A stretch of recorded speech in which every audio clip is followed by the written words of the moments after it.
India England జట్ల మధ్య కొద్దిసేపటి క్రితం ఒడిశాలోని కటక్లో ఉన్న బరామతి స్టేడియంలో రెండవ వన్డే మ్యాచ్ ప్రారంభమైంది.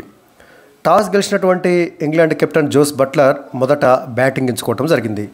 సో ఒడిశాలోని కటక్లో ఉన్న బరామతి స్టేడియంలో పరుగుల వరద పారేటటువంటి అవకాశం ఉంది కాబట్టి గత 3 వన్డేలు జరిగిన తీరు చూసినట్లయితే 300కు పైగా స్కోర్లు నమోదయ్యాయి. కాబట్టి ఇక్కడ తొలుత బ్యాటింగ్ చేసి భారీ స్కోర్ చేసి మరి భారీ టార్గెట్ను ఇండియా ముందు ఉంచాలనేటువంటి లక్ష్యంతో England captain Jos Buttler toss గెలిచి ముందుగా బ్యాటింగ్ ఎంచుకోవడం జరిగింది.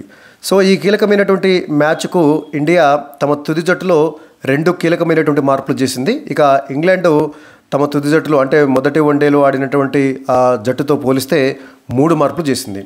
సో మనము అంతకుముందు వీడియోలో చెప్పుకున్నట్లుగానే ఇండియా చాలా కీలకమైనటువంటి మార్పులు. అందులో ఏంటంటే విరాట్ కోహ్లీ ఫిట్ కావడంతో విరాట్ కోహ్లీ తిరిగి ఫైనల్ 11లోకి వచ్చేశాడు. సో విరాట్ కోహ్లీ రావడంతో యశస్వి జైస్వాల్ను బెంచ్కు పరిమితం చేయడం జరిగింది. అదేవిధంగా మనం ఇంతకుముందు వీడియోలో చెప్పుకున్నట్టుగా కుల్దీప్ యాదవ్కు మరి రెస్ట్ ఇచ్చి వరుణ్ చక్రవర్తిని తుది జట్టులోకి తీసుకోవడం జరిగింది. ఇవి భారత జట్టులో ఉన్నటువంటి 2 కీలకమైనటువంటి మార్పులు. ఇక ఇంగ్లాండ్ తుది జట్టు విషయానికి వచ్చినట్లయితే వాళ్ళు కూడా 3 కీలకమైనటువంటి మార్పులు చేసినట్టు తమ తుది జట్టులో. అందులో ఏంటంటే తొలి వన్డేలో ఆడినటువంటి Jacob Bethell, Brydon Carse, Jofra Archer వీరు ముగ్గురిని పక్కన పెట్టి జెమీ ఓవర్టన్, గస్ అట్కిన్సన్ అదేవిధంగా మార్క్ వుడ్ ఈ ముగ్గురిని తుది జట్టులోకి తీసుకోవడం జరిగింది. జోఫ్రా ఆర్చర్కు విశ్రాంతి ఇచ్చారు. ఎందుకంటే త్వరలోనే మనకి ఛాంపియన్స్ ట్రోఫీ జరగబోతుంది కాబట్టి దాన్ని దృష్టిలో ఉంచుకొని వర్క్ లోడ్ మేనేజ్మెంట్లో భాగంగా జోఫ్రా ఆర్చర్కు విశ్రాంతిని ఇచ్చినట్లుగా తెలుస్తుంది. ఇక భారత తుది జట్టు విషయానికి వచ్చినట్లయితే ఈ సెకండ్ వన్డేలో మొదటి వన్డేతో పోలిస్తే 2 మార్పులు మనం చెప్పుకున్నాము. సో అందులో ఓపెనర్లుగా రోహిత్ శర్మ, శుభ్మన్ గిల్ వీరిద్దరూ ఓపెనింగ్ చేస్తారు. ఇక 3వ స్థానంలో స్టార్ బ్యాటర్ విరాట్ కోహ్లీ జట్టులోకి వచ్చాడు. విరాట్ కోహ్లీకి కూడా ఈ మ్యాచ్ రోహిత్ శర్మతో పాటు వీరిద్దరికీ చాలా అత్యంత కీలకమైనటువంటి మ్యాచ్గా మనం చెప్పుకోవచ్చు. ఇక 4వ స్థానంలో శ్రేయస్ అయ్యర్ మొదటి వన్డేలో అద్భుతంగా ఆడినటువంటి శ్రేయస్ అయ్యర్ 4వ స్థానంలో వస్తాడు. ఇక 5వ స్థానంలో కీపర్గా కేఎల్ రాహుల్ని కంటిన్యూ చేశారు. సో మనం అంత ముందు చెప్పుకున్నట్లుగా రిషబ్ పంత్ను కేవలం T20లకు టెస్ట్ మ్యాచ్లకే పరిగణనలకు తీసుకుంటున్నటువంటి నేపథ్యంలో తొలి వన్డేలో కేఎల్ రాహుల్ విఫలమైనప్పటికీ అతన్నే మరి ఈ 2వ వన్డేలో కూడా కంటిన్యూ చేయడం జరిగింది. ఇక 6వ స్థానంలో ఆల్రౌండర్ హార్దిక్ పాండ్యా, 7వ స్థానంలో అక్షర్ పటేల్, 8వ స్థానంలో రవీంద్ర జడేజా, 9వ స్థానంలో హర్షిత్ రాణా, 10వ స్థానంలో మహమ్మద్ షమి అదేవిధంగా హర్షదీప్ సింగ్ వీరిద్దరిలో ఎవరో ఒకరు టీంలో ఉంటారని చెప్పుకోవడం జరిగింది. సో మహమ్మద్ షమీనే కంటిన్యూ చేయడం జరిగింది. తొలి వన్డే అయినటువంటి మహమ్మద్ షమి ఇప్పుడు 2వ వన్డేలో కూడా కంటిన్యూ అవుతున్నాడు. ఇక 3వ వన్డేలో మాత్రం షమీకి విశ్రాంతినిచ్చి హర్షదీప్ సింగ్ని తీసుకునే అవకాశం ఉంది. ఇక 11వ స్థానంలో కుల్దీప్ యాదవ్కి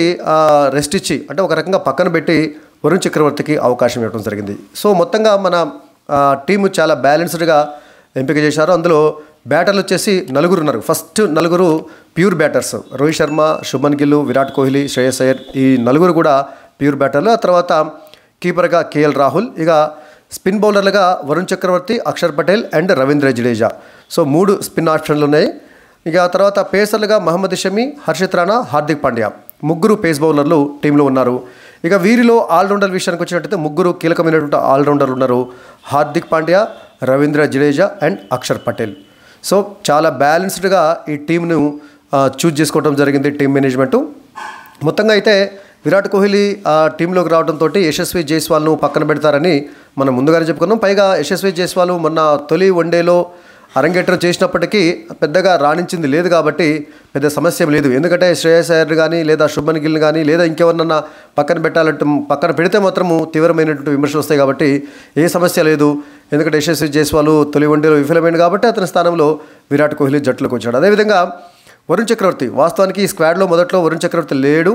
చివరి నిమిషంలో స్క్వాడ్లోకి తీసుకున్నటువంటి వరుణ్ చక్రవర్తిని ఫస్ట్ వన్డేలోనే ఆడిస్తారనుకున్నారు. బట్ ఫస్ట్ వన్డేలో వరుణ్ చక్రవర్తికి అవకాశం రాలేదు. ఇప్పుడు ఈ 2వ వన్డేలో కుల్దీప్ యాదవ్ స్థానంలో వరుణ్ చక్రవర్తికి స్థానం ఇవ్వడం జరిగింది. ఇక ఇంగ్లాండ్ టీం విషయానికి వచ్చినట్లయితే ఓపెనర్లుగా Phil Salt and Ben Duckett వీరిద్దరు కూడా ఓపెనర్గా కొనసాగుతారు తొలి వన్డేలాగా. ఇక 3వ స్థానంలో స్టార్ బ్యాటర్ జో రూటు, 4వ స్థానంలో హ్యారీ బ్రూకు, 5వ స్థానంలో వాళ్ళ కెప్టెన్ జోస్ బట్లర్, 6వ స్థానంలో లివింగ్స్టోన్, ఇక 7వ స్థానంలో జెమీ ఓవర్టన్ జట్టులోకి వచ్చాడు కొత్తగా, తొలి వన్డేలో ఇతడు లేడు. ఇక 8వ స్థానంలో గస్ అట్కిన్సన్, ఇతను కూడా ఇప్పుడు ఈ వన్డేలో ఆడుతున్నాడు, ఫస్ట్ వన్డేలో ఆడలేదు. ఇక 9వ స్థానంలో అదిల్ రషీద్ కీలక స్పిన్నర్, 10వ స్థానంలో మార్క్ వుడ్ ఇప్పుడు జట్టులోకి వచ్చాడు జోఫ్రా ఆర్చర్ ప్లేస్లో. అదేవిధంగా 11వ స్థానంలో సాకిబ్ మహమూద్. ఇది 2వ వన్డేలో ఆడేటటువంటి ఇంగ్లాండ్ జట్టు యొక్క ఫైనల్ 11.